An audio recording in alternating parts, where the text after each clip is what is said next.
সরলা একজন বিধবা মহিলা ছিল যে লোকের বাড়িতে কাজ করত। মনু, আমি খাবার বানিয়ে রেখেছি, তুই খেয়ে স্কুলে যা।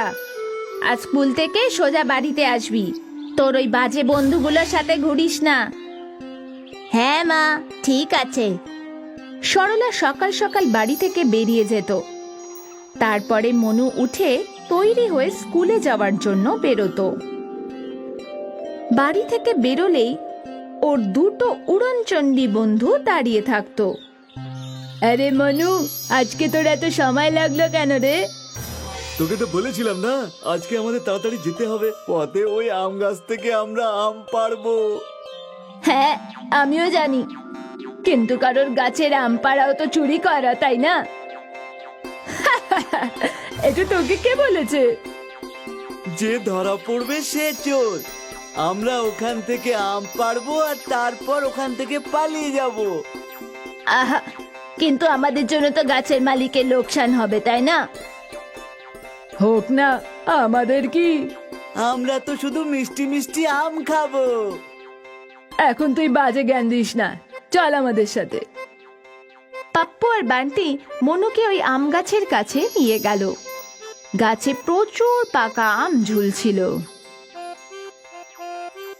আমি ওপরে উঠে আম ছাড়াবো, তারপর তোরা দুজনে আম নিয়ে নিস।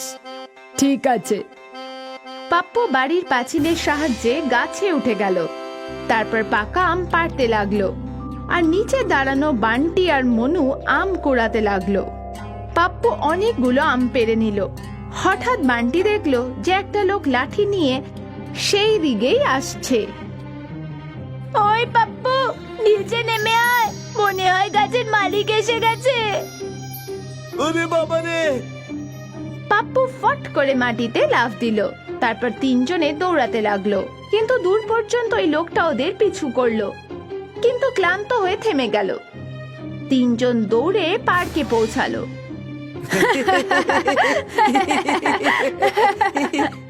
কি মজা হলো, তাই না? আমি ভেবেছিলাম ওই লোকটা আমাদের খুব মারবে। ওর কাছে কত বড় লাঠি ছিল, যদি একবারও মারতো তাহলে আমাদের কি অবস্থা হতো। উফ, মনু তুই খুব বোকা। দেখ, আমরা ওর গাছ থেকে অতগুলো আম পাড়লাম, কিন্তু আমাকে ধরতেও পারলো না। যে ধরা পড়বে সে চোর। ও আমাদের ধরতে পারেনি, মানে আমরা চুরি করিনি। একদম ঠিক। চল এবার মিষ্টি মিষ্টি আমগুলো খাই। তিন বন্ধু মিলে মিষ্টি আম খেতে লাগলো। মনু জানতো এটা ভুল, কিন্তু ওর আম খুব প্রিয় ছিল। কিন্তু ওর মা ওকে আম কিনে দিতে পারতো না। আম খেয়ে ওরা স্কুলে চলে গেল। স্কুলের গেটে ওরা রোহনকে দেখতে পেল। রোহনের বাবা পুলিশের হাবিলদার ছিল। ওর রোজগার ভালোই ছিল, আর তাই অন্য বাচ্চাদের থেকে রোহনের কাছে বেশি জিনিস ছিল। রোহন সব সময় নিজের স্মার্টফোন দেখাতো। আরে বন্ধুরা, তোরা ফ্রি ফায়ার গেম খেলতে চাস? না। আরে আমি তো একদম ভুলেই গেছি যে তোদের কাছে স্মার্টফোনই নেই, তাই তোরা গেম খেলতেই পারবি না। তোর কাছে আছে তো, তুই তো স্মার্ট, যে কোনো গেম খেলতে বস। এখন এখান থেকে চলে যা, বুঝেছিস? রোহন সব সময় তিনজনকে বিরক্ত করার অজুহাত খুঁজতো। রোহনের কথা মনুর ভালো লাগতো না। তুই ওর কথা ভাবিস না। হ্যাঁ, খুব শয়তানো। মনু স্কুলে আর স্কুলের পরেও এটাই ভাবছিল, যদি ওর কাছে একটা স্মার্টফোন থাকতো। আর স্মার্টফোনের স্বপ্ন দেখতে দেখতে মনু ঘুমিয়ে পড়ল। পরের দিন সকালে সরলা মনুকে ওঠালো। আজকে রবিবার ছিল, সরলা আর মনুর ছুটি ছিল। ও মা, আমাকে তো ঘুমোতে দাও। এবার সূর্য মাথায় উঠে গেলে তারপর উঠবি? একটু পরেই উঠছি মা। সরলা শেষে মনুকে উঠিয়েই দিল। কিছুক্ষণ পরে মনু চা খেতে বসলো। মা, আমি আমার বন্ধুদের সাথে সাইকেল চালাতে যাচ্ছি। ঠিক আছে, দুপুরের আগে ফিরে আসিস। হ্যাঁ, চলে আসবো। আচ্ছা শোন, তোর বন্ধু মানে বান্টি পাপ্পু না তো? মা, তুমি অকারণেই ওদের কথা বলছো। ওরা দুজনেই খুব ভালো। না বাবু, ওরা ভালো ছেলে না। সবার সাথেই তর্ক করে, চুরি করে। ওদের সাথে থাকলে তুইও খারাপ হয়ে যাবি। তুই ওদের সাথে একদম থাকবি না। ঠিক আছে মা, আমি থাকবো না। এখন আমি যাই। মনু নিজের সাইকেল নিয়ে চলে গেল। ও বন্ধুদের সাথে মাঠে গিয়ে তিনজন মিলে গল্প করতে লাগলো।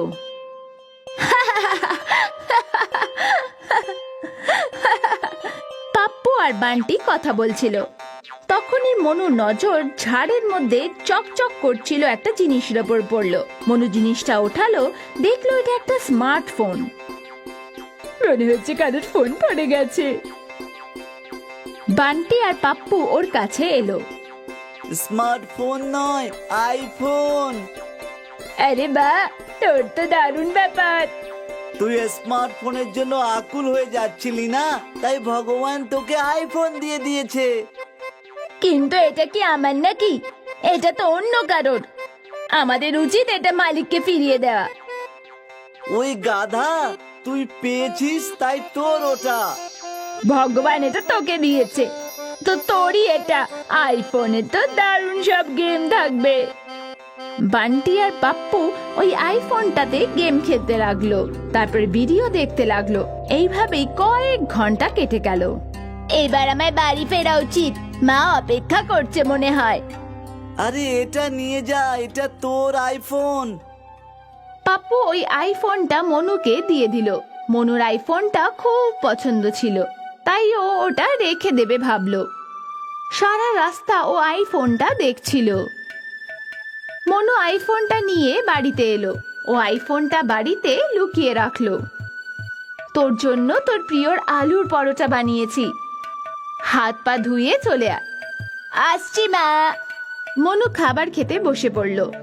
ও মাকে আইফোনটার কথা কিছুই বলল না। ও জানতো ওর মা ওকে খুব বকবে, তাই ও কোনো রকমে পরোটা খেয়ে নিল। আরে এ কি, তুই তো একটাই পরোটা খেলি। হ্যাঁ মা, আমার খিদে নেই। কেন? আরে এমনিতেই। ঠিক আছে, খিদে পেলে আবার খেয়ে নিস। আমি বাজারে যাচ্ছি জিনিস কিনতে, তুই বাড়ির খেয়াল রাখিস, বুঝেছিস? আচ্ছা মা। সরলা চলে যেতেই মনু আইফোনটা বের করলো, তারপর আইফোনটাতে গেম খেলতে লাগলো। মনু খুব খুশি ছিল। কিছুক্ষণ পরেও দুই বন্ধু ওদের বাড়িতে এলো, আর ওরা তিনজনে মিলে আইফোন চালাতে লাগলো। তুই না কালকে আইফোনটা নিয়ে স্কুলে যাস। ওই রোহনের তো হিংসেতে মরে যাবে। ওর কথা বলছিল, তখনই সরলা চলে এলো। সরলাকে দেখে মনু আইফোনটা চাদরের নিচে লুকিয়ে ফেললো। এরা এখানে কি করছে? হোমওয়ার্ক নিতে এসছি আন্টি। শুধু বই নিয়েই চলে যাব। পাপ্পু মনুর থেকে একটা বই নিয়ে দুজনেই সেইখান থেকে চলে গেল। ওরা চলে যাওয়ার পরেই সরলা মনুর ওপর রাগে ফেটে পড়ল। তোকে কতবার বলেছি না ওদের থেকে দূরে থাকতে? বই নিতে এসেছিল মা। তুই জানিস না বাবু, তোর মামারও এরকমই বন্ধু ছিল। তোর মামা খুব ভালো ছিল, কিন্তু ওর বন্ধুরা যখন চুরি করেছিল তখন পুলিশ তোর মামাকে ধরে নিয়ে গেছিল, আর তখন থেকে আমাদের পুরো পরিবারকে খারাপ ভাবে। আমি চাই না তোর সাথে এরকমই কিছু হোক। আমি চাই না ওদের দুজনের জন্য পুলিশ তোকে ধরে নিয়ে যাক। পুলিশের নাম শুনে মনু ভয় পেয়ে গেল। ও কাঁদতে কাঁদতে মাকে আইফোনটা দিল আর সব কিছু বলে দিল। আমি চুরি করিনি মা। কারো জিনিস না বলে নিলে সেটা চুরি করাই হয়। না মা, আমি চোর নই, আমার ভুল হয়ে গেছে, ক্ষমা করে দাও আমাকে। তখনই আইফোনটা বাজতে লাগলো। সরলা ফোনটা ধরলো। হ্যাঁ, আমি বাজারে পাশের গলি থেকে বলছি। এই ফোনটা আমার ছেলে রাস্তায় পেয়েছিল। হ্যাঁ, চলে আসুন। কিছুক্ষণ পরে ফোনের মালিক ফোন নিতে পৌঁছালো। সরলা ফোনটা ফেরত দিয়ে দিল। অনেক অনেক ধন্যবাদ বোন। আজকাল কেউ অন্যের জিনিস কোথায় আর ফিরিয়ে দেয়? আপনারা তো খুব ভালো। ধন্যবাদ, ধন্যবাদ বাবু। লোকটা নিজের আইফোন নিয়ে চলে গেল। সরলা রেগে মনুর দিকে তাকালো। সরলা তখনও মনুর ওপর রেগেছিল। মনু অনেকবার ক্ষমা চাইলো, কিন্তু সরলা কোনো কথা শুনলো না। অবশেষে রাতে মনু চিৎকার করে কাঁদতে লাগলো। আমাকে ক্ষমা করে দাও, তুমি যা বলবে আমি তাই করব। ওই দুটো বদমাশ তোকে দিয়ে চুরি করালো মনু। আজকের পরে ওদের সাথে তুই একদম মিশবি না। ওরা দুজন তোর জীবন নষ্ট করে দেবে। ঠিক আছে মা, আমি প্রতিজ্ঞা করছি আজ থেকে আমি আর ওদের সাথে থাকবো না। সরলা মনুকে ক্ষমা করে দিল। মনু খুব শিক্ষা পেল। ওই দিনের পর থেকে ও আর কোনো কুসঙ্গে থাকলো না। ওর কুসঙ্গ ত্যাগ করলো।